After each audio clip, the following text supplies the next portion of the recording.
të qoftë, Faton Peci është duke ushtru kallëzim penal, apo ushtroi kallëzim penal kundër jush edhe disa kolegëve tjerë, përfshirë zotin Feka si pronar i UBO Consulting, sepse po i duhet për balotazh. A në këtë mënyrë po synon për të sulmu të gjithë të tjerët, se gjoja kanë qenë kundër fitores son, kundër fitores sime, të Albin Kurtit, të vetëvendosis. Pra, ai po e keq përdor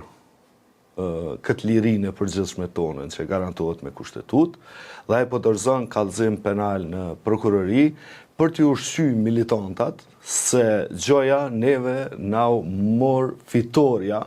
dhe çfarë do rezultati pas balotazhit, ky me dalë me kontestu se ka qenë një ndërmarrje e madhe sipas tyne kriminale që na e morën fitoren. Pra ai po përpiqet me mbulu fytyrën e vet dhe dështimin e vet në këtë proces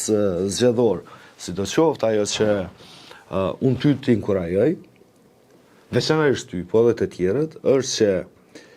ti bëni kallëzim penal zotit Peci, për kallëzim të rrajshëm penal, sepse është vepër penale nëse dikush të kallëzon penalisht pa pas asnjë element të veprës penale. Ju gjatë asaj dite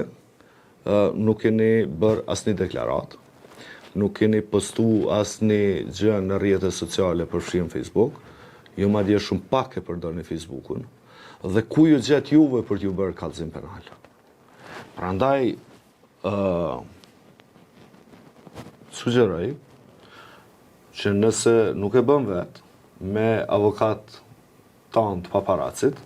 një kallëzim penal të mirë mi apo Faton Pecit, dhe unë jam i bindur që do të dënohet për vepër penale të kallëzimit rrajshëm penal. Pra, ai nuk duhet me kalu pa ndëshkim,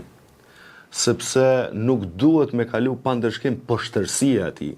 nuk duhet me kalu pa ndëshkim qëllimi ti i keq për ta mbulu dështimin nëpërmjet akuzës që po ju bën të tjerëve. Prandaj, besoj sa po të mbyllet ky rast, pra të hidhet poshtë kallëzimi penal, me shpendin, me kolegët tonë avokat këtu, do t'ja dorëzojmë një kallëzim penal Faton Pecit dhe ta shohim kush ku po përfundon.